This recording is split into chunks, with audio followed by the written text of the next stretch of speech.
mesdames, messieurs, bonsoir. Bienvenue et très heureux d'ouvrir ce soir la 4e réunion de ces nouveaux rendez-vous de démocratie participative et de proximité avec les citoyens de notre commune. Après les permanences sans rendez-vous que je fais en mairie, les quartiers de la Condamine, avec notamment la résidence des Marronniers également, qui a beaucoup d'habitants, et puis Puech-Cabrier et également les Étoiles, puisque au casino municipal. Donc vous y êtes bien sûr invité comme toute la population de Beaucaire, je ne sais plus si c'est 18h30 ou 19h municipale de Beaucaire, Sylviane Boyer, conseillère municipale, et Élodie Roll, conseillère municipale également. Une pétition dont on a eu connaissance évidemment, dont seule, comme elle a été faite les derniers jours, là, juste avant cette réunion, seuls les patios ont signé, mais il faut savoir que nous sommes nombreux aux Marronniers à nous joindre à cette pétition. En fait, c'est très simple, c'est simplement ce que vous venez d'évoquer au niveau du double sens à venir, mais où il serait préférable et très judicieux de, dès maintenant, mettre au moins un panneau autorisant les riverains à passer en sens interdit avec une limitation de vitesse qui a été demandée à 30 à l'heure et qui est fort judicieuse, parce que nous nous rendons compte aux Marronniers que nombreux sont les véhicules qui empruntent cette rue en sens interdit, et vous le premier, monsieur le maire, vous avez dû le faire puisque vous nous dites que les écoles sont à gauche. Alors qu'en fait, c'est quand vous avez des écoles à gauche, c'est que vous êtes en sens interdit. J'en suis désolée. Mais c'est simplement... À pied, je ne me déplace pas en voiture, je me déplace à pied. Enfin, donc elles sont à droite, les écoles. Et pour moi, elles sont à gauche. Voilà, ben voilà, à pied. Bon, enfin, nous parlons, oui, tout à fait, ça dépend du sens. Mais ça dépend du sens. Nous sommes souvent en voiture. Donc, bon, c'est vrai que, évidemment, il est préférable que vous fassiez des travaux, ce sera beaucoup mieux, mais si d'ores et déjà vous pouviez autoriser les gens à passer dans les deux sens en limitant donc la vitesse, je pense que ce serait profitable pour tout le monde. Parce qu'un jour, il va y avoir un accident là. Et en plus, bien souvent, si vous voulez, les gens des patios qui prennent le sens interdit, ils passent doucement, ils s'arrêtent, ils attendent qu'il n'y ait plus personne. Tandis que moi, pour y être assez souvent au Marronnier, je peux vous dire qu'il y a beaucoup de personnes qui l'empruntent, et pas pour aller au patio ou pour en sortir, et qui roulent plutôt assez vite. Donc, en attendant, ce serait bien de faire quelque chose de provisoire. Hein. Et bon, bien, même sans avoir signé, sachez que les Marronniers et les 104 appartements se joignent à cette démarche. Très bien, merci. Merci, donc, merci pour cette information. Donc, écoutez, voilà, les réunions de quartier sont faites pour ça. Hein. Moi, c'est pour ça que je viens, c'est pour voir s'il y a des choses à améliorer. Donc là, je prendrai connaissance de votre courrier et là, vous m'avez explicité votre demande. Donc voilà, on va la regarder. La trompe d'orage s'arrête un petit peu. Les odeurs sont horribles. On a un problème de vitesse aussi. Et les platanes ne sont jamais élagués. On a des problèmes de feuilles. J'aimerais savoir si vous, en fait, vous allez nous résoudre ce problème, ces problèmes. D'accord. Alors, c'est un problème dont je suis au courant puisque je me balade aussi, donc je vois chaque fois qu'il pleut très fort, effectivement, ce secteur qui est au niveau du début de la route de Saint-Gilles et puis aussi le rond-point des Fontettes et le début de la rue nationale sont régulièrement... Le problème part du rond-point des Fontettes et va jusqu'à Aime. Oui, tout à fait. Si la solution c'est mettre des barrières, on passe à ça... Non, mais on est d'accord. On est d'accord, mais le problème, c'est qu'il y a un existant. Donc le vrai problème de fond, c'est que les travaux qui seraient nécessaires sont des travaux souterrains, des travaux de réseau. Je vais passer la parole à notre chef de service et donc qui a suivi les dossiers voirie réseau. Bonsoir. En fait, j'ai regardé avec Néolia, c'est ce problème d'eau, d'évacuation des eaux pluviales, parce qu'en fait, il y a la partie eau usée qui pollue, je suis d'accord avec vous. Donc on change des charbons 2, 3, 4 fois par an, mais c'est pas suffisant. Et c'est que les pompes. Et les pompes aussi. Ben oui, c'est le poseur levage. Il faudrait qu'on change du charbon peut-être mensuellement, voire pour tuer cette odeur de sage. Ça, c'est une chose des eaux usées. Côté des eaux pluviales, on a un demi, c'est énorme, qui passe à gauche de la rue des Sagiles, et qui va, après qui tourne et qui va se jeter dans le canal. Par contre, plus on avance auprès du canal, plus le diamètre des réseaux se réduit. Ce qui est une médecine. Parce que ça fait bouche. Ça refoule. Et dès que les réseaux, puisqu'en plus c'est le point bas, la route de Saint-Gilles, hein, c'est le point bas de Beaucaire, donc toute l'eau arrive. Donc dès que par forte pluie, tout ressort sur la route. Mais le problème c'est que les pentes ont été mal faites, on reçoit tout côté habitation. Pas la route aussi. Oui, la route qui a été reprise il y a quelques années, moi j'étais pas là, il y a quoi, une dizaine d'années.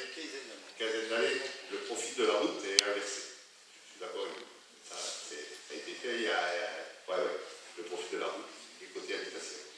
Et puis on a l'autre souci aussi avec les fontaines, c'est que le réseau des eaux pluviales qui devrait s'évacuer dans le canal du rond-point des fontaines, l'exutoire, il est en dessous du canal.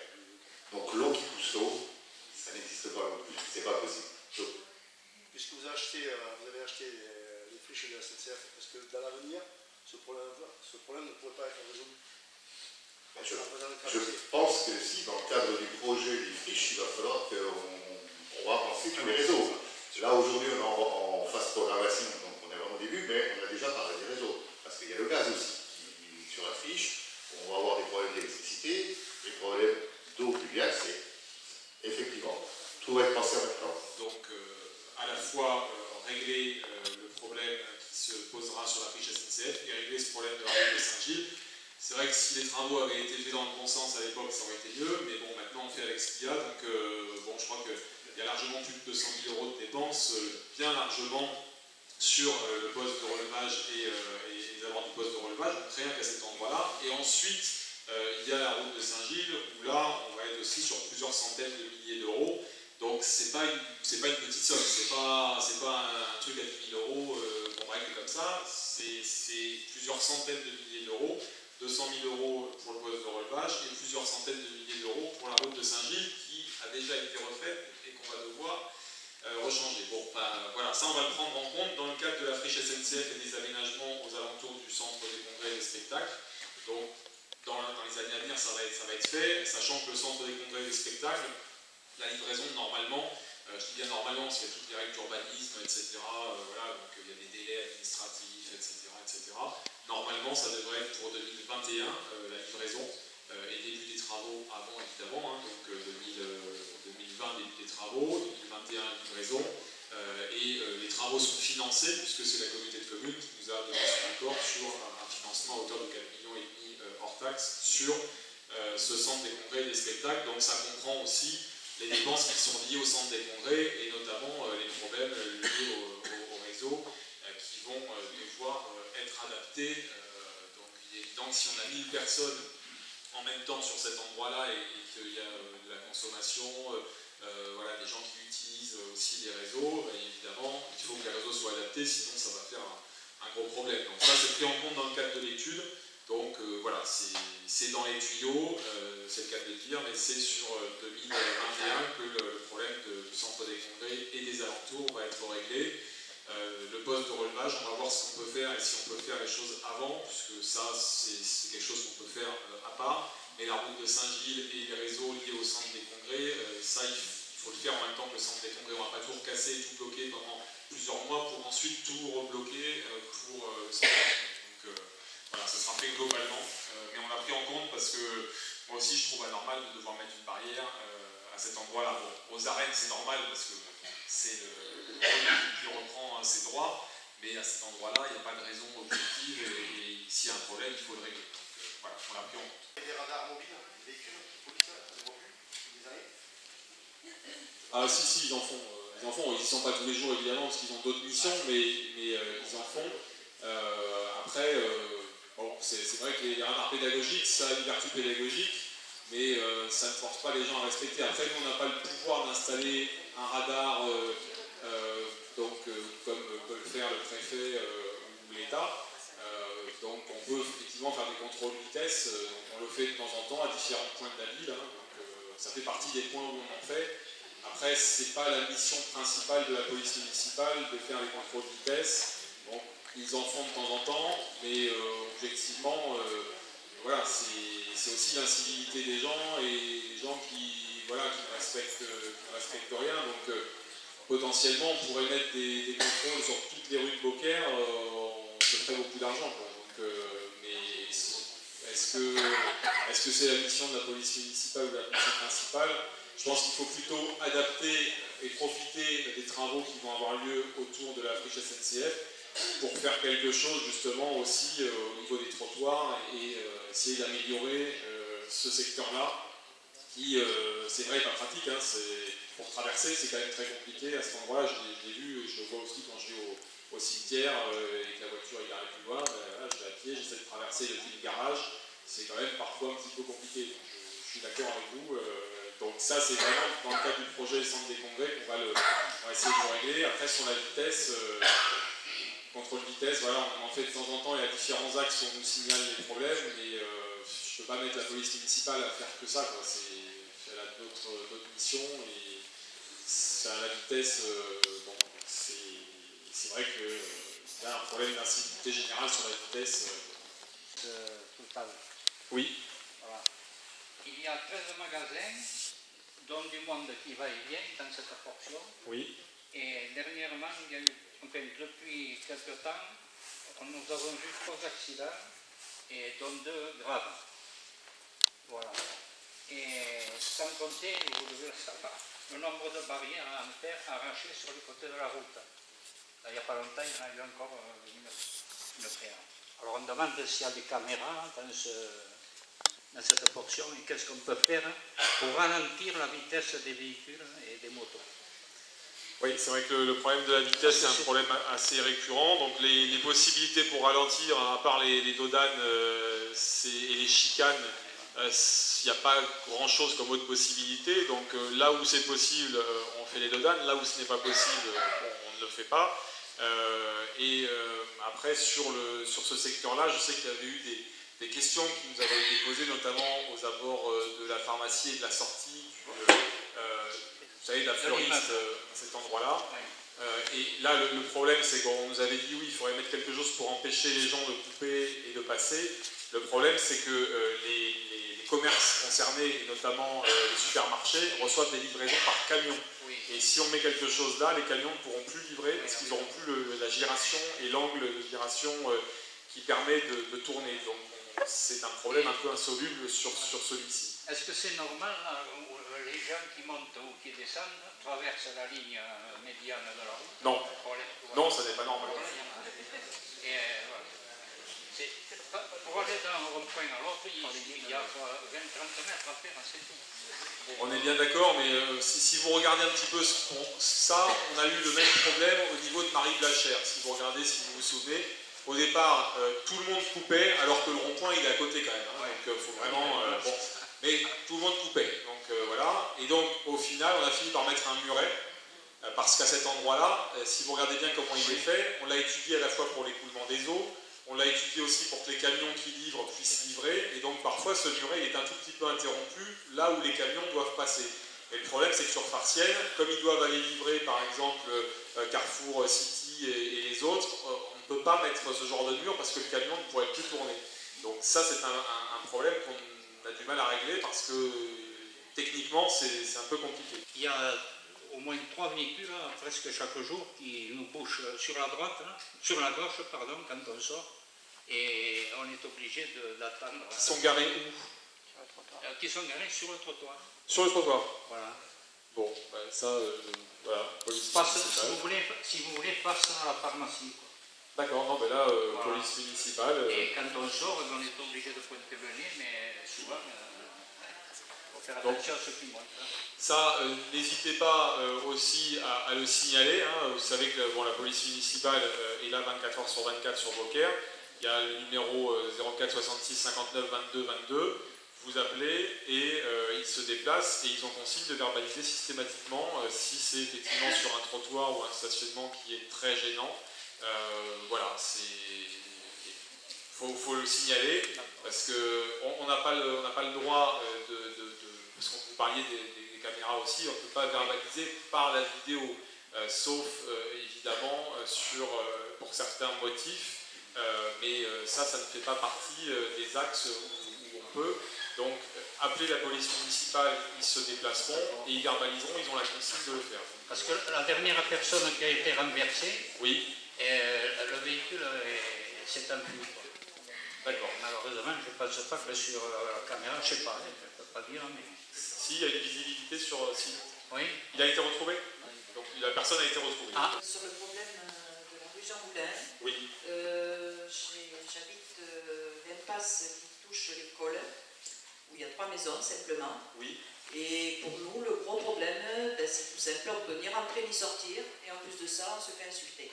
Donc, si vous faites la voie de sens, il y aura moins de place pour se garer, je pense.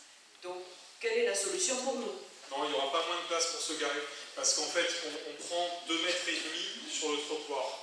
Oui. Et donc, il y a la place, ça ne modifie pas les stationnements qui sont existants, en fait. Selon les plans qu'on a montrés encore tout à l'heure, voilà, ils vont être confirmés, hein, parce que voilà, il faut les arrêter définitivement cette semaine, mais normalement, ça ne retire pas de stationnement. Donc, ça ne change pas ça.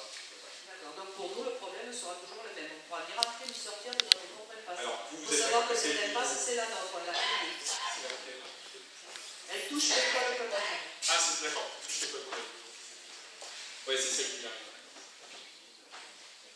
Et pourquoi vous ne pouvez pas rentrer et pas sortir? Tout simplement parce que incivilité, toujours pareil, les gens se garent. Ils se garent?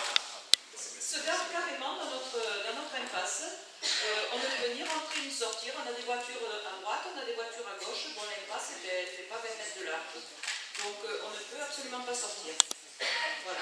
Donc, quelle est la solution aujourd'hui? Alors, il y a plusieurs hypothèses. Donc, bon, je n'y suis pas allé là dans cette impasse-là aujourd'hui, hein, donc je passe ça en mémoire.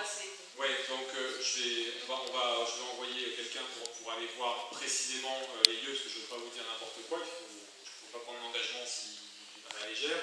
Donc, est-ce que dans cette impasse, les propriétaires ou les habitants se garent dehors parfois? Non, nous avons chacun notre place à l'intérieur, dans notre parc, si vous voulez, chez nous. C'est une impasse qui est publique, hein, d'accord? Pas du tout, pas du tout. Cette impasse, nous sommes 3 maisons dans cette impasse, et cette impasse, elle appartient à 2 d'entre nous. Elle appartient à eux. Voilà. Quand nous avons acheté la maison, nous avons acheté également chacun notre moitié. On ne peut pas intervenir à l'intérieur, donc on ne pourra pas intervenir dedans. On a un ou deux cas comme ça sur Beaucaire. Donc là-dessus, soit vous empêchez l'accès avec un système qui empêche l'accès. C'est pas grave, ils se garent devant. On a une chaîne, ils se garent carrément devant la chaîne. Alors là, sur la partie publique. Sur la partie publique. Alors, si c'est sur la partie publique, pareil, on peut mettre une espèce de borne éventuelle. Chaque côté de l'entrée. Ouais. Bon, on va aller regarder sur place. Et là aussi, n'hésitez pas à contacter la police municipale et on va leur demander de faire des passages également. Hein. Le problème, c'est ça. On commence à 5h30 et voilà. Je vais faire une petite question. Est-ce qu'il y a une croix jaune devant ou pas? Une croix jaune, non. Au sol. Non. Bon, déjà, on peut déjà faire ça et faire mettre une croix jaune bien visible. C'est que le pour montrer stationnement est que interdit. le stationnement est interdit. Après, on ira voir sur place. On peut peut-être aussi mettre de chaque côté une borne de chaque côté. Ça matérialisera également les choses. Et puis après, évidemment, n'hésitez pas à appeler la police pour qu'ils emmènent en fourrière les voitures qui se mettent devant chez vous. S'ils bloquent le passage, ils ont encore des véhicules. Il y a quelques temps de ça, j'ai eu un malaise. J'ai donc eu recours aux pompiers. Je ne vais pas rentrer. Voilà, c'est sympa comme. Ah oui, c'est pas normal. Voilà, voilà. Donc, mais on va déjà mettre une grosse croix jaune devant, c'est bien visible. Et voilà, déjà ça attire l'attention. Et est-ce que la mairie, éventuellement, si ce chemin ne nous appartenait plus, est-ce que la mairie, elle, aurait plus de pouvoir? Le pouvoir, après, je vous laisse. Disons que si les gens ne rentrent pas dans votre impasse, que l'impasse soit privée ou publique, ça ne changera pas le problème. Vous, le problème, c'est les véhicules qui stationnent devant. Voilà. Du moment où ils sont devant sur la voie publique, n'hésitez pas à nous appeler. Et, après, le problème des sorties d'école, on sait très bien, les gens se posent des enfants, le temps que vous nous appeliez qu'on arrive, ils sont partis. Voilà. Après, il faudrait faire vraiment des points fixes sur place. Et après, voilà, toutes les écoles sur Beaucaire, on essaie de tourner un petit peu sur toutes les écoles. On a aussi des problèmes de l'autre côté du rond-point de Goya, sur cette école-là. C'est vrai que c'est compliqué d'être partout. Mais après, n'hésitez pas à appeler très rapidement. Si jamais vous savez que vous allez sortir aux horaires d'école, dès le début de l'horaire d'arrivée des parents, n'hésitez pas à appeler, qu'on se déplace très rapidement. Il y a, c'est aussi un problème de stationnement, hein, c'est certain, mais après on est en centre-ville, donc le centre-ville, le problème du stationnement, c'est sûr qu'il il est parfois insoluble, parce que même si vous mettez un parking à 500 mètres, les gens n'iront pas au parking qui est à 500 mètres parce qu'ils veulent être devant. Ça, on a eu le problème sur de nombreuses écoles, et même à Garry-Plan, où vous aviez un parking assez important, les gens parfois se mettaient devant. Bon, ils ne se garaient pas, ils déposaient, etc. Mais il y a un parking, il y a tout pour déposer, certains se mettent quand même devant. Donc après, c'est un problème d'éducation, hein, c'est tout, hein, c'est un problème éducatif chez certains. Voilà, donc... Ah ben c'est sûr, mais bon après, voilà, ils sont là pour ça aussi. Hein,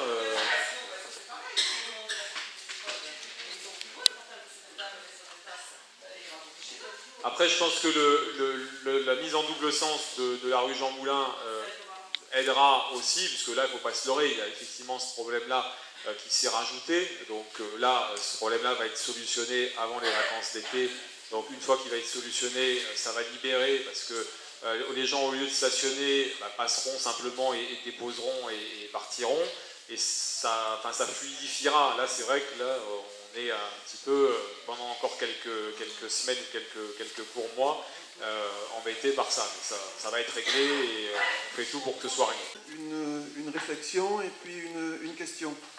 La réflexion, c'est, je pense qu'on a pris les choses à l'envers en privatisant une voie et en n'anticipant pas les conséquences que ça aurait. Maintenant, on se trouve à gérer des problèmes de circulation, des problèmes de sécurité. C'est dommage, mais bon, ma question porte plus sur... on va maintenant gérer la circulation, mais cet axe, c'est un axe important est-ouest, et j'aurais aimé savoir comment il va s'intégrer dans le plan des déplacements doux. Il ne faut pas les oublier, on va maintenant faire des travaux importants. Comment est-ce que ça va se raccorder? Quel espace sera donné aux vélos, aux piétons, aux poussettes C'est un axe vital qui a été repéré pour accorder les parties est et centre, les parties ouest et centre de la ville. Ça serait dommage de le rater. Comment dans les plans on a pris ça en compte? Merci. Merci pour votre intervention, monsieur le conseiller municipal. Donc, concernant cette intervention, sur la prise en compte donc, dans ces travaux, vous nous dites que ça va être des travaux lourds. Non, ça ne va pas être des travaux lourds. Ce n'est pas comme les travaux de la rue des Marronniers, on ne va pas y mettre 400 000 €. On ne refait pas les réseaux, on ne refait pas tout ça, donc c'est des travaux légers. Donc on va refaire les trottoirs, on va casser le trottoir qu'on a pu acheter et refaire quelque chose de propre. Voilà, qu'est-ce qui va être solutionné? Il y aura des trottoirs qui seront aux normes PNR, donc aux normes handicap, et qui permettront justement aux personnes handicapées et donc nécessairement aux poussettes, puisque les poussettes c'est comme un fauteuil roulant en taille évidemment, quasiment. Donc ça permet aux personnes qui ont des poussettes et qui vont à l'école maternelle par exemple, ou qui vont aux écoles, de stationner. Donc on va améliorer déjà ça en ayant un trottoir plus sécurisé, et mieux comme ça a été fait rue des Marronniers, où vous avez un trottoir qui est maintenant quand même plus agréable et mieux. Donc voilà, ce ne sont pas des travaux lourds, voilà, on ne peut pas multiplier les différentes pistes et autres. Voilà, il y a une configuration de lieu. Comme les habitants l'ont clairement dit, il y a une nécessité de stationnement. C'est pour ça qu'on ne supprime pas le stationnement, parce que si on supprime le stationnement, tout le monde va aller dans le lotissement qui est là, et ils vont tous aller stationner devant vos maisons, etc. Donc le but n'est pas de supprimer du stationnement, c'est de le laisser et d'élargir le trottoir pour que les poussettes et les personnes qui ont un handicap et ceux qui se baladent, qui vont dans le quartier, puissent se balader en toute sécurité, en toute tranquillité. Voilà ce qui est prévu dans ces travaux, et donc la mise en double sens. Voilà, c'est ça qui est prévu et sur lequel je peux vous répondre. Je voudrais vous remercier pour la rue des Marronniers. Vous l'avez cité à plusieurs reprises. C'est vrai que nous avons maintenant une rue très agréable, une rue d'autant plus calme que les Marronniers se sont isolés et donc nous n'avons plus que les passants et que les habitants des Marronniers qui passent régulièrement devant nous. Donc c'est une rue qui nous a beaucoup apporté, beaucoup de calme et beaucoup de sérénité dans ce quartier. C'est une rue que je n'aurais jamais dû faire ou pu faire sous mes mandats, parce qu'on m'aurait accusé de faire une si belle rue que pour moi. C'est vrai. Donc merci. Donc je voulais simplement vous poser une question. Je sais que ce n'est pas une question qui concerne directement la mairie, puisque vous n'êtes pas propriétaire c'est un dossier qui va impacter très lourdement, enfin je le pense, la vie du quartier sur la route de Saint-Gilles, et ça va impacter encore plus ma propriété et celle de mes voisins, puisque c'est le projet, ou tout au moins le dossier, qui est en train de se monter sur l'espace Bonalutte. Oui. Donc j'aimerais avoir quelques précisions pour savoir ce qui se passe dans ce secteur et si on peut avoir une orientation et éventuellement pouvoir consulter les dossiers qui sont en mairie pour voir un petit peu ce qui va se passer. D'accord. Alors, merci, Madame Sellier, je vais tenter de vous répondre. Juste, je complète ma réponse à M. Perrin tout à l'heure. Vous parliez d'un axe est-ouest, dont vous parliez. Moi, je considère qu'il passe plutôt par la rue des Marronniers, cet axe est-ouest, puis par le chemin des Romains. Je pense que c'est plus ça l'axe est-ouest, que ce n'est pas vraiment la rue Jean Moulin qui est concernée.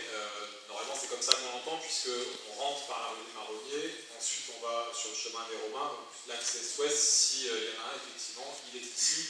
C'est pour ça que la rue des Marronniers a été refaite aussi, c'est pour cet axe est-ouest. Pour Madame Sellier, donc en fait, le projet auquel vous faites référence n'est pas un projet municipal, puisqu'on n'est pas propriétaire du foncier.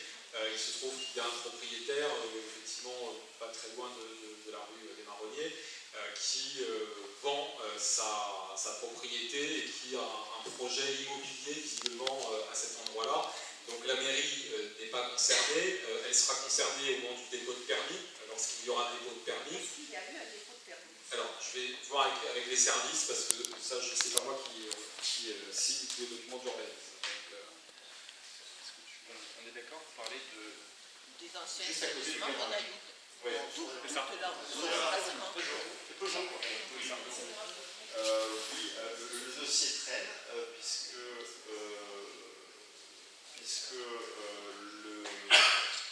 le projet nous avait été présenté une première fois il y a 1 an et demi, J'avais 2 ans. rencontré à l'époque M. Donada. On a fait comprendre au promoteur, je ne sais plus son nom, que le projet n'est pas convenable pour le secteur, même si pas convenable à notre sens. On n'a aucun pouvoir de le freiner, puisqu'il respecte bien évidemment les règles, notamment l'urbanisme. On lui a fait comprendre que le projet en lui-même ne nous plaisait pas, parce qu'il était un peu trop important, d'une, parce qu'il prévoyait aussi un peu trop de social concentré. Et donc, le porteur de projet devait réviser sa copie. Je me tourne vers l'adjoint à l'urbanisme et de mémoire, depuis plus rien. Donc, au jour d'aujourd'hui, sauf erreur de ma part, il faudra qu'on vérifie demain dans les services, mais le permis, non, n'a pas été déposé, à ma connaissance. Il y a eu une demande de certificat d'urbanisme pour pouvoir établir le permis, mais depuis plus rien. Voilà où on en est aujourd'hui. Mais on ne sera pas à vous contacter, parce que oui, de mémoire, quand j'avais vu sur le c'est-à-dire que nous sommes mitoyens. ça touchait votre... Nous sommes mitoyens comme nous sommes trois propriétaires privés qui sont mitoyens de cet espace. En tout cas, on lui avait fait entendre raison sur un certain nombre de points pour qu'il ne dénature pas le quartier. Il semblait plutôt ouvert à la discussion et avait envisagé de changer considérablement son projet. Donc, en tout cas, je ne sais pas où il va dans son permis, on va essayer de se renseigner, mais en tout cas, voilà, il avait accepté de changer ses projets. Qui suit ces dossiers-là, et donc effectivement, il n'y a pas de permis qui a été déposé à ce jour, puisqu'il y a eu plusieurs projets sur cet endroit. Un qui était plutôt bien, mais ça ne devait pas être rentable, donc les investisseurs se sont désistés. Et le second, qu'on nous a présenté, qui ne nous plaisait pas du tout, et voilà, on a dit que ce n'était pas souhaitable pour le quartier. Donc voilà, ça fait quand même pas mal de temps maintenant, et donc on n'a aucune nouvelle, on n'a aucun permis déposé, on n'a pas eu de suite depuis au moins 6 mois, voire plus.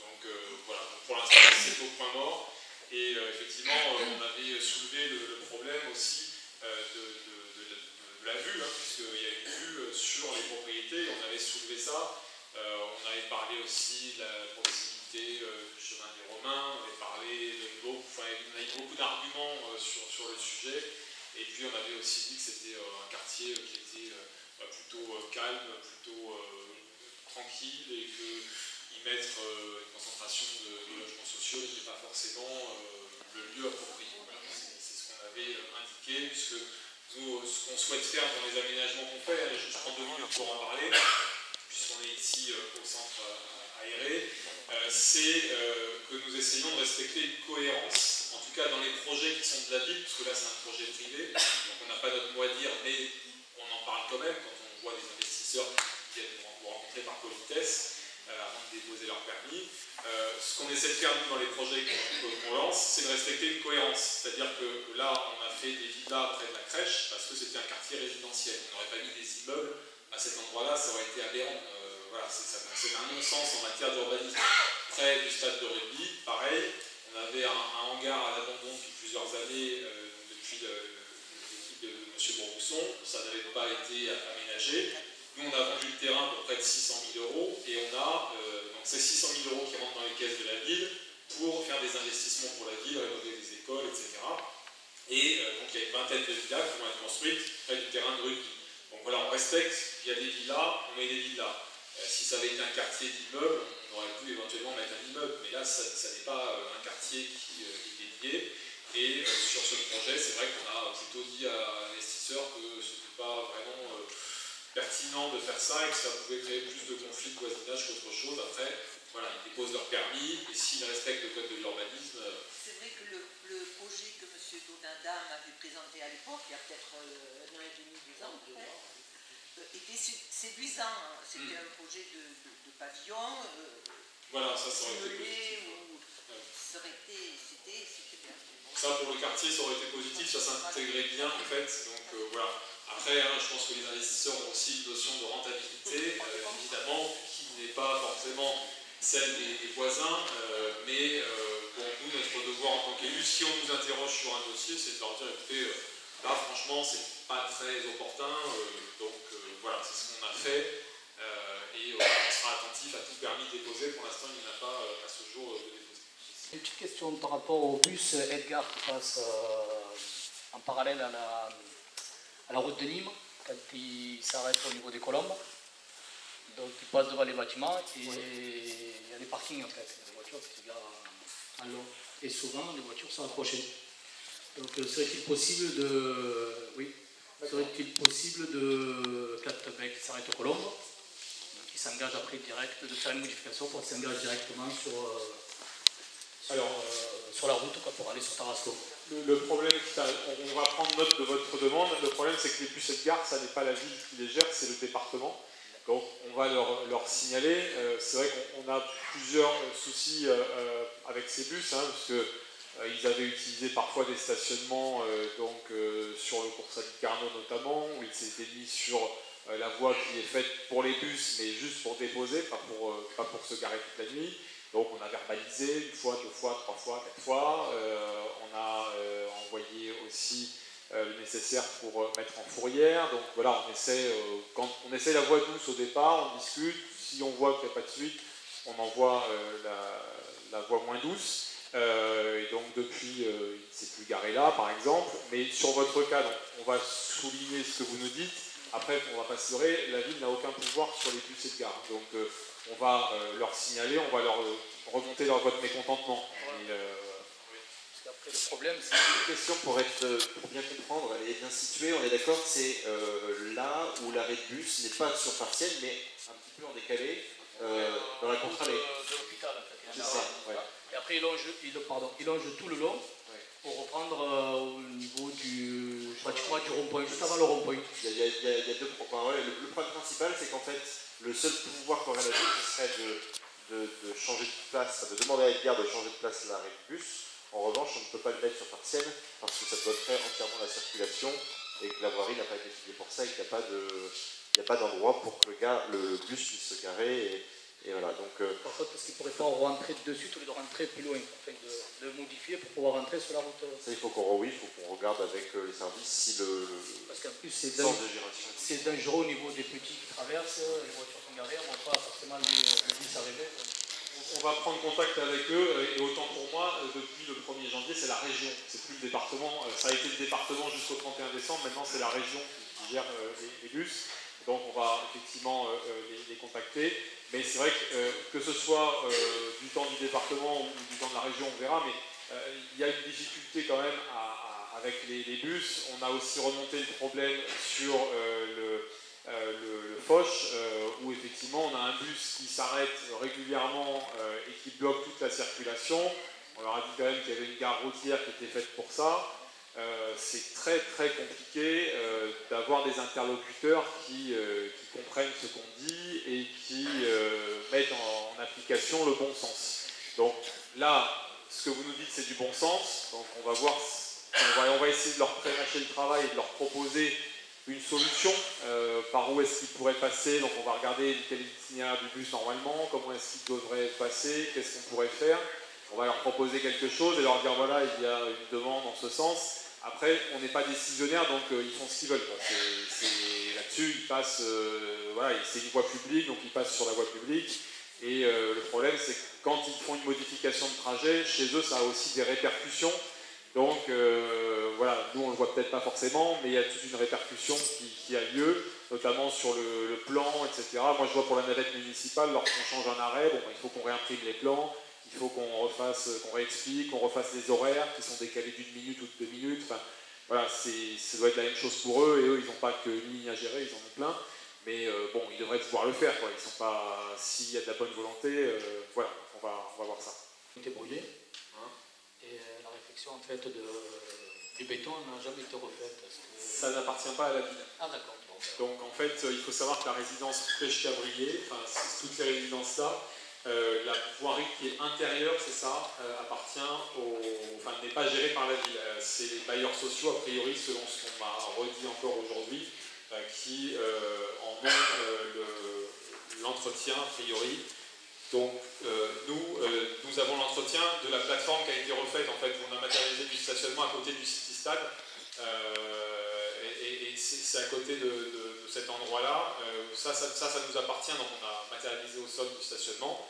Là où il y a eu des problèmes de voitures brûlées, ça n'appartient pas à la ville. Et donc on ne peut pas agir sur cet endroit-là. Et c'est vrai qu'avec le bailleur social, c'est un peu compliqué aussi, donc on va revenir vers eux, on va essayer de leur expliquer, parce qu'on a encore refait le tour cet après-midi. Honnêtement, il y a beaucoup de choses qui devraient être faites et qui ne sont pas faites par le bailleur social, donc on va en discuter avec eux, hein. On n'agresse personne, on va demander à nouveau un rendez-vous, on va rencontrer les nouveaux interlocuteurs, et puis on va essayer de faire avancer le dossier, mais ça ne nous appartient pas. Donc après, la seule chose que nous on peut solutionner, si vous voulez, c'est les caméras, puisqu'il n'y a pas de caméra à ce jour sur cet endroit-là, donc nous en avons prévu deux. Une qui est dirigée dans cette direction et une qui est dirigée en direction des étoiles, donc une de ce côté du centre aéré et une de l'autre côté là-bas. Donc ça, nous avons lancé un marché de vidéosurveillance, là aussi, hein, il faut lancer des marchés, ça prend du temps, il faut réunir une commission d'appel d'offres, c'est des montants importants. Et ensuite, il y a des travaux qui sont très importants, et je termine là-dessus, mais c'est important d'expliquer aussi. Parce que entre le moment où on n'est pas élu, on se dit tiens, bon, il suffit de faire ça, demain c'est fait. Non, il y a tout un calendrier, il faut réunir une commission d'appel d'offres, il faut faire des marchés publics, Madame Séguier c'est bien ce que c'est aussi. Donc, et ça prend entre la prise de décision et les travaux, il y a souvent plus de 6 mois parce que voilà, c'est le délai, marché public, autorisation, subvention. S'il y a des subventions, c'est même 1 an et demi de délai, parce qu'il faut attendre des subventions et des notifications. Donc c'est un petit peu compliqué, mais sur les caméras, donc 2 sont prévues à cet endroit. Ça devrait régler en partie le problème, mais je ne vous cache pas que je suis aussi assez perplexe moi, sur la façon dont a été urbanisé ce secteur-là, et surtout justement cet endroit-là, à l'endroit où ces voitures avaient été volées, où ce bâtiment avec ses recoins en bas, enfin, franchement, en termes d'urbanisme, c'est n'importe quoi. Autant le reste de la résidence est plutôt, en termes d'urbanisme, acceptable. Cet endroit-là est très mal agencé et se prête justement à ce genre de choses. Donc, on va mettre des caméras. Après, voilà, au bailleur social de gérer ce qui lui appartient et de faire son travail. Nous, on fait notre partie, on a déjà assez avec nos 230 km de voirie. Voilà, vous pouvez nous donner une date exacte. Vous avez parlé de 2018. Oui. Pour la façade de la situation hier. Très bien. Alors, une deuxième question, c'est que vous avez parlé du quartier où il y a pour rouler des voitures, tout ça, quand on met des caméras, je trouve que la police municipale, il n'y a pas assez de rondes vers là-bas. Aussi. Bon, Parce qu'il y a quelques jeunes qui squattent vers là-bas. Ouais. Et je trouve qu'il n'y a pas assez de rondes de police municipale. Alors, je passerai la parole au chef de service de la police. Après, si c'est une voirie qui est privée, la police... Ça, c'est facile. On peut faire une ronde. Oui, non, mais ça d'accord, ça il y a pas de souci. Hein, donc je vais lui passer la parole, il vous répondra. Sur l'école, parce que c'est important, je pense que là aussi, hein, on dit beaucoup de choses sur les écoles et on dit beaucoup de bêtises, notamment sur Internet. Les écoles, nous, on les a trouvées dans un état. C'est-à-dire que on rend responsable la municipalité actuelle de l'état des écoles depuis 30 ans. Bon. Moi, je veux bien, hein, mais justement, il faut regarder les actes et ce qu'on a pu faire. Et justement, j'ai amené ce qu'on a fait sur l'école et ce qu'on va faire. Parce que l'école Pêche-Cavalier, je la connais bien aussi, et la façade, justement, ça ne me plaît pas non plus. Donc, l'école Pêche-Cavalier, pourquoi est-ce qu'elle est comme ça? Pourquoi est-ce que la façade a été faite comme ça? Bien, parce que tout simplement, nos services techniques ont reçu instruction de mettre en sécurité cette façade, qui s'était avérée dangereuse et qui pouvait être sujette à des effritements. Donc nous avons fait le nécessaire pour qu'il n'y ait plus d'effritement possible. C'est pour ça qu'elle est aussi moche, parce que c'est la sécurité qui a primé et qu'on a fait ça pour que justement il n'y ait pas de problème. Parce que ça n'a pas été fait avant nous. Donc voilà, donc nous on prend un état des lieux et cette année on met 200 000 € sur l'ensemble des écoles pour régler les problèmes de façade. Sur l'école élémentaire Pêche-Cavalier, on est autour de 90 000 € rien que pour l'école Pêche-Cavalier élémentaire. Donc voilà, l'argent qui est au budget est inscrit et on l'a voté au mois de février. Quand vont être les travaux? C'est votre question et je vais y répondre, mais je précise parce que vous êtes au courant du dossier, mais tout le monde n'est pas forcément au courant. C'est pour que tout le monde puisse avoir l'information. Donc quand vont être faits les travaux sur l'année 2018, il est évident que dans les écoles, le mieux c'est de faire les travaux pendant les vacances scolaires, surtout sur des travaux qui concernent la structure ou les aspects extérieurs des bâtiments. Donc voilà, nous allons le faire pendant des vacances scolaires, de préférence. Après les travaux, ils ne vont pas juste durer 2 semaines, hein, donc voilà, il y a des travaux qui sont un petit peu lourds, donc ça débordera forcément sur du temps scolaire aussi. La date précise, je ne l'ai pas à ce jour, puisque ce que nous devons faire avant de lancer les travaux, lorsque c'est une somme aussi importante, on parle de 200 000 €, il faut faire un marché public. Et on n'avait pas le droit de le faire avant le vote du budget. Le budget, cette année, il a été voté pour la première fois depuis 20 ans en février. Avant, on votait le budget en mars ou en avril. C'est la première fois qu'on vote en février pour justement qu'on enclenche les travaux et qu'on aille plus vite. Donc on a voté le budget il y a 2 semaines.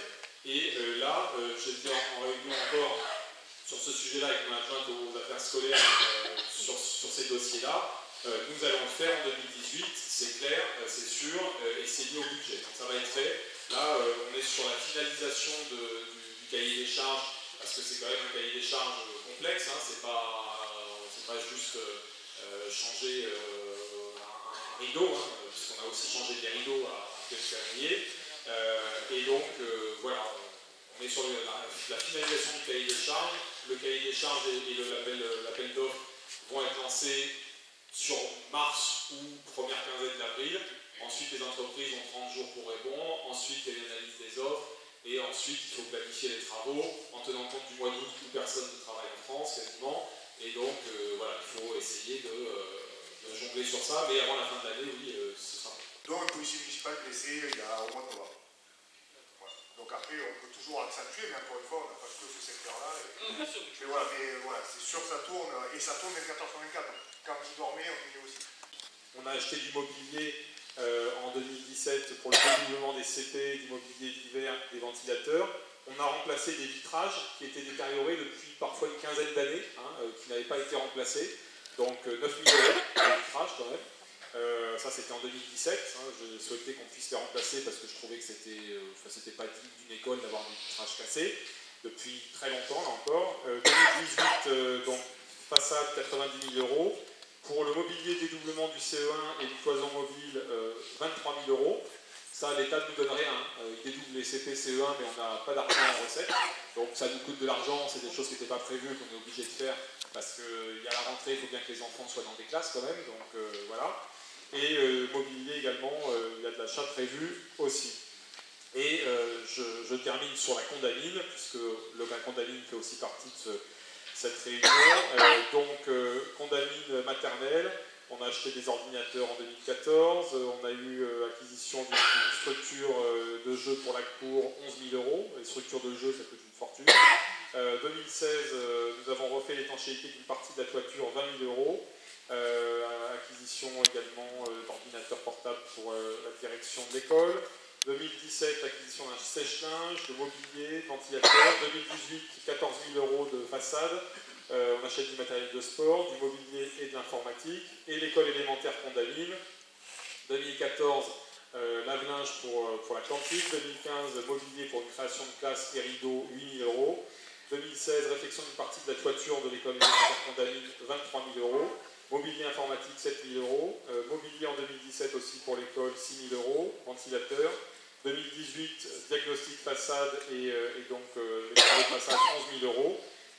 Mobilier pour le dédoublement de CE1, là aussi 6 000 €. Mobilier d'hiver et informatique, 7 000 €. Vous voyez, sur les écoles, on a quand même beaucoup de choses qui sont enclenchées. Après, on ne peut pas rattraper le retard parfois de 15 ans, 20 ans sur certaines écoles. Il y a eu des priorités. Je crois qu'il y a eu une priorité évidente des municipalités précédentes sur la Condamine.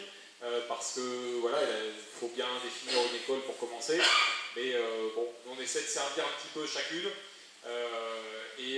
Là, en tout cas, réhabilitation extension nationale, plus de 3 millions d'euros. Garictal, on va être à plus de 2,5 millions d'euros aussi. Donc voilà, on a quand même une priorité claire pour les écoles, quoi qu'on puisse lire sur Internet de la part de Jean Malone. Les remarques que vous portez sur l'achat des ventilateurs. Et je tiens à remercier à nouveau et à renouveler mes remerciements à l'adjointe, Mme Saray, qui a été très réactive l'an dernier quand il y a eu les situations de canicule dans les écoles. Et ce n'est pas une question que je pose, c'est plus une réflexion que je souhaite partager. Savoir si en anticipant, est-ce qu'il est possible de se projeter sur l'été prochain ou le suivant, sur les prochaines situations où la chaleur sera à nouveau très forte dans les classes, notamment dans le maternel. Merci. Donc effectivement, je le souligne à mon tour, Chantal Saray est une adjointe qui fait énormément de travail parce que les écoles, c'est les conseils d'école, c'est dans toutes les écoles, évidemment. On a à chaque fois 11 conseils d'école qui se réunissent. On a effectivement la prise en compte des petits problèmes du quotidien et puis aussi de problèmes plus anciens qu'il faut régler. Donc c'est vrai qu'elle est très assidue et qu'elle essaie d'être à l'écoute à chaque fois au maximum et qu'elle me fait remonter avec beaucoup de demandes d'ailleurs financières tous les problèmes qu'elle peut rencontrer dans les écoles. On essaie de les traiter. Et là, il y a vraiment un plan pluriannuel déjà sur les façades et les toitures, parce que ça, c'est la base. Si les toitures prennent l'eau, après, tout se détériore à l'intérieur. Donc la priorité numéro 1, c'est les toitures. Les façades, parce qu'il y a une question de sécurité. Donc là, on met 400 000 € cette année sur toiture et façade. C'est pas rien, encore une fois. On est une commune de 16 000 habitants, on n'est pas Nîmes ou Avignon. Donc on n'a pas un budget extensible. Et donc sur les vagues de chaleur, effectivement, il n'y a pas, donc dans les écoles de climatisation, ça n'existe pas, ça n'a jamais existé effectivement à Beaucaire. Dans certaines villes, les maires sont d'ailleurs contre l'installation de climatisation dans les écoles parce que je trouve que pour les enfants, ça n'est pas forcément une bonne chose en termes de santé publique, etc. Donc ça, on peut avoir des réserves aussi là-dessus. Mais sur les ventilateurs, nous en avons acheté l'an dernier, ils sont notre propriété maintenant, donc ils sont là. Et donc il y en a pour chaque classe. Voilà, ça a été acheté, on l'avait fait quand il a été très très chaud, parce qu'il n'y en avait pas, il faut vous le dire. Donc quand il y a eu la vague de chaleur, on a acheté. Et s'il y a de nouveaux besoins, on en rachètera d'autres. Mais là, tous ceux qu'on a achetés l'an dernier, on les a, donc on les ressortira dès que les températures seront importantes. Et pour terminer sur les travaux, on prend en compte quand même aussi cette situation dans les travaux qu'on va faire sur l'école nationale, je parle sous le contrôle de la directrice du pôle scolaire, école nationale et école Garictal, où on va prendre en compte aussi, notamment sur le nouveau bâtiment qui existera à Garictal, parce qu'on va réhabiliter l'ancien, mais on va étendre. Et là, sur le nouveau bâtiment, il ne faut pas se louper, il ne faut pas qu'on ait les mêmes problèmes à l'avenir que ceux qu'on peut rencontrer dans les écoles. Donc sur le neuf, c'est très facile de prendre en compte ces situations-là. Sur l'ancien, on part quand même d'une situation avec des très vieux bâtiments. Et donc c'est vrai que là, il y a les ventilateurs. S'il y a d'autres solutions, on verra. Mais en tout cas, les ventilateurs, on les a. S'il faut en racheter d'autres, on en rachètera. Et les enfants, en tout cas, n'auront pas chaud comme ils ont pu avoir. C'est vrai que quand il était 40 degrés en classe, en plein début juillet, bon ben voilà, ou tout début septembre, ou fin août maintenant, avec les rentrées avancées, voilà, c'est effectivement à prendre en compte. Donc merci en tout cas pour vos remarques sur mon adjoint. Alors, au niveau du magasin panier garni et du magasin ouais. Pour vous, ils sont pas du tout, ils sont pas assez éclairés, on les voit pas assez sur le Foch et vers Gennevilles aussi par là, c'est ça? Ça serait bien de mettre un projecteur pour montrer qu'il y a des passages de poussée parce que quand on arrive à ce niveau, on ne voit pas les changer. Alors, donc sur cette question, bon, déjà je rappelle que l'éclairage public est une compétence de la communauté de communes, c'est-à-dire que la ville n'est pas compétente en matière d'éclairage, c'est la communauté de communes. Pour autant, je suis vice-président de la communauté de communes en charge de l'éclairage public. Donc, je peux effectivement me dédoubler pour ce sujet-là. Il y a un plan pluriannuel qui est fait par la communauté de communes parce qu'elle a Beaucaire, elle a Bellegarde, elle a Jean-Pierre, elle a Fourques et Valabrègue, et donc il prévoit des remplacements chaque année sur certains secteurs. Donc ce que je vais faire, c'est que je vais faire passer votre doléance, qui apparemment est partagée aussi par certains élus qui l'ont constaté, notamment en charge du scolaire et des écoles. Et donc on va regarder ça et on va le faire passer à la communauté de communes en leur demandant ce qui est faisable avec l'éclairage existant ou en améliorant ou en changeant. On l'a fait pour la rue nationale, hein, quand il y a eu les travaux, on a mis un éclairage plus puissant. Au départ, ce n'était pas prévu, on a négocié pour avoir un éclairage plus puissant. Et on a remplacé aussi à ma demande dans le centre-ville une vingtaine de rues où il y avait un éclairage insuffisant. Donc il y a un éclairage qui s'est amélioré. Donc on va essayer on va voir si c'est possible de le mettre aussi là. Et il faut qu'on regarde quel éclairage est en place, quel type d'éclairage. Et on va transmettre la doléance. Du parking en bas des fontaines, oui. Il y a un emplacement pour les handicapés.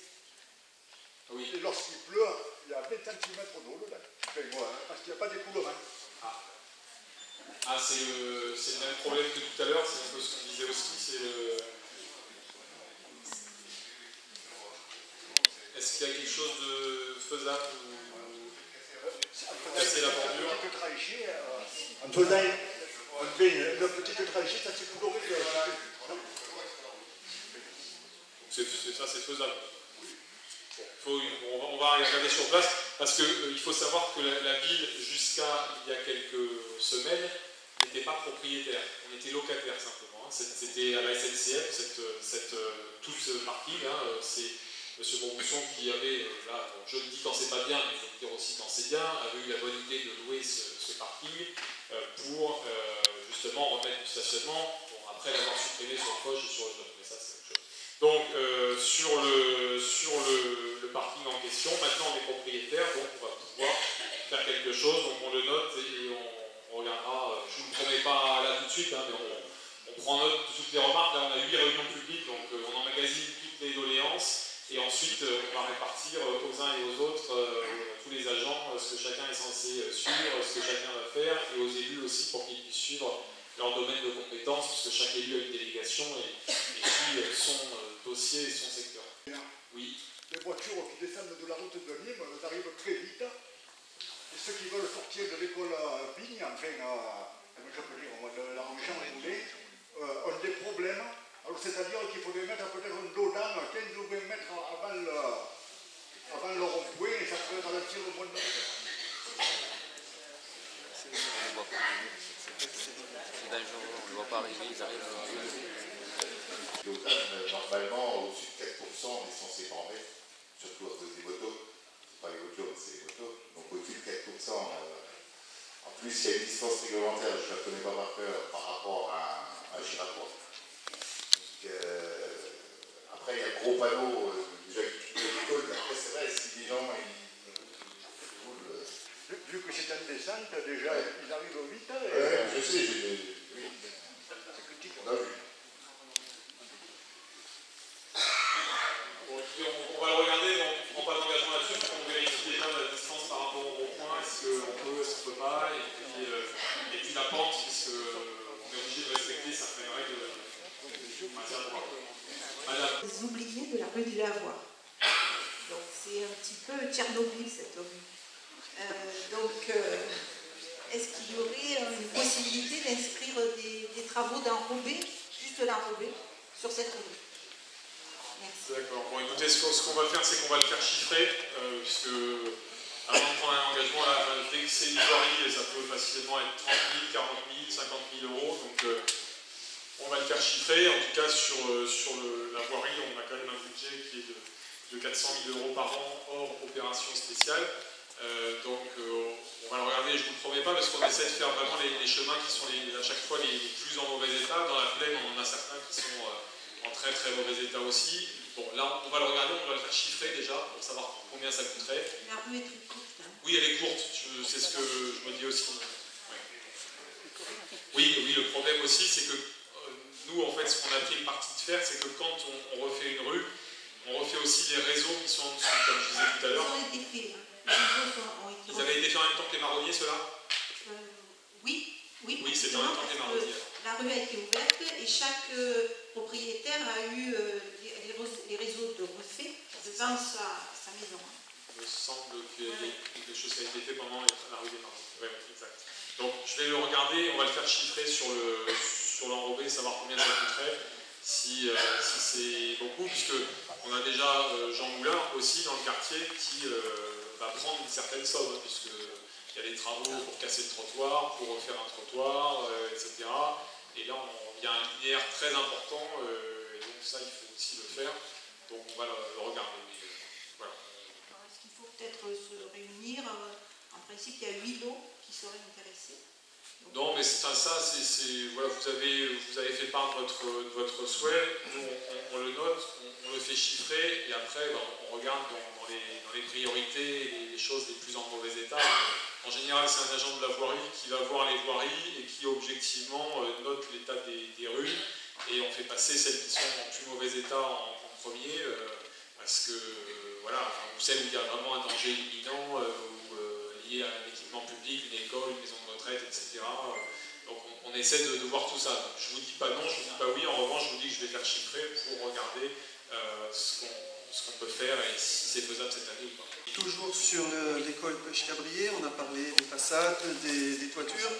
Il y a aussi un problème assez important sur les espaces verts qui sont extrêmement dégradés, des problèmes d'irrigation, des problèmes d'arbres qui sont plus ou moins en train de mourir et qui deviennent dangereux et qui se cassent. Est-ce qu'il y a un programme de reprise en main de ces espaces extérieurs de façon à, éliminer les dangers et puis de recréer une cour des espaces verts agréables pour les enfants?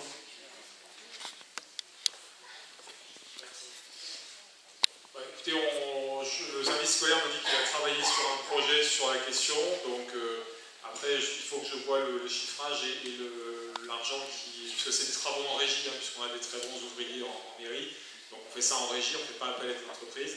Donc voilà, il faut que je regarde si dans les travaux en régie qui ont été retenus cette année, on a ces travaux-là. Je n'ai pas la réponse là tout de suite.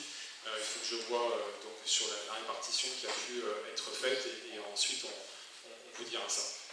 Quartier, est-ce que vous connaissez le devenir du bâtiment de l'ancien commissariat? Non, pas pour le moment, puisque le commissariat de police, effectivement, on se fait partie d'un plan national, hein, c'est-à-dire que l'État se sépare de beaucoup de ses biens pour faire rentrer de l'argent. Bon, voilà, toutes les collectivités font aussi pareil. Donc, ils s'en sont séparés effectivement, enfin, c'est encore à eux pour l'instant. C'est sur Internet, et une session est prévue en 2019. D'accord. Vous n'avez pas un projet en tant que mairie aussi, peut-être? Oui, c'est le ministère de l'Intérieur qui vend le bâtiment sans donner de prix et qui recueille les offres et qui vendra au plus offrant. Donc la destination, on ne la connaît pas. Vu le secteur, on peut imaginer que ce soit de l'habitation, ce serait assez logique vu le secteur. La seule chose que l'on sait aujourd'hui, c'est que voilà, le ministère de l'Intérieur vendra au plus offrant, que la mairie sera avertie bien évidemment avant la signature, mais pour le moment nous n'avons pas plus de précision puisque le ministère ne sait pas lui-même à qui il va vendre, nous avons tout simplement au plus offrant. Pour vendre au plus offrant, la logique voudrait que ce soit un promoteur pour faire de l'immobilier, c'est certainement ça qui sera le plus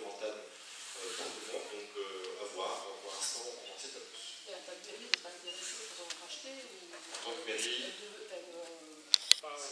si on trouve quelques centaines de milliers d'euros, peut-être.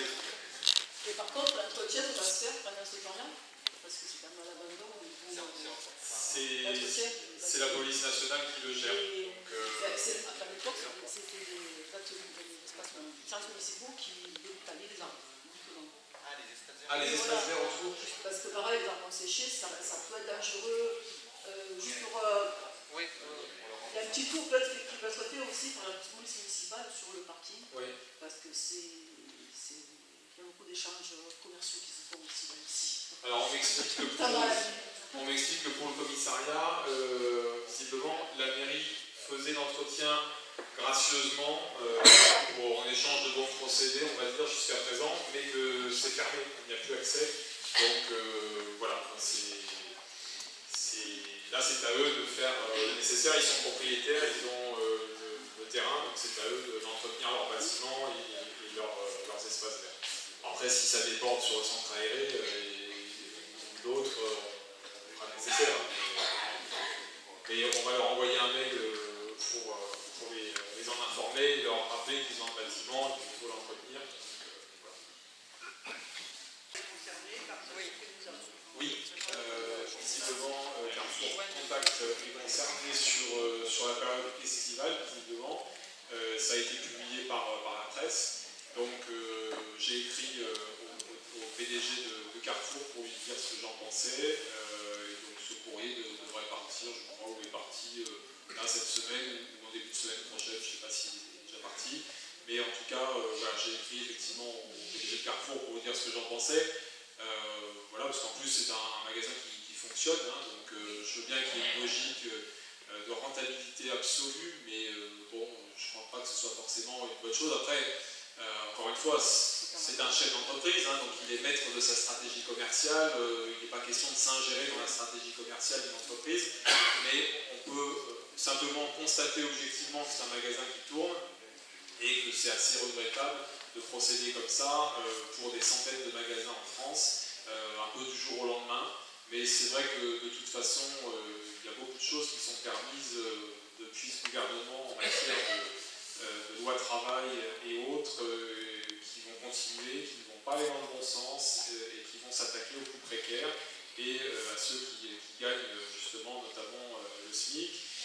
Et ils vont s'attaquer énormément donc à ce qui fait le travail, aux règles, au code du travail, etc. Il y a peut-être des aspects positifs, hein, effectivement des choses qu'il faut revoir, mais je crois que l'intention n'est pas forcément bonne à la base. Il faut se méfier de qui fait la réforme. Et quand on voit qui fait la réforme, on se dit que voilà, on est dans une logique de mondialisation. Le but c'est que tout le monde soit interchangeable. J'ai même vu aujourd'hui, je ne sais plus quel magasin, qui impose à ses employés de former les ouvriers polonais qui vont les remplacer. Castorama. Castorama, ça va loin quand même là. On est quand même dans une logique à la fois ultralibérale et dans une logique de mondialisation poussée à l'extrême. Et bon voilà, c'est nous qui allons en faire les frais. Et bon, en même temps, les gens savaient pour qui ils ont voté et ils savaient à quoi s'attendre. On savait que ce serait ça, c'est ça, on l'a pour 5 ans. Et ben les gens l'ont voulu, ils l'ont. C'est comme ça. Pas de soucis, ouais.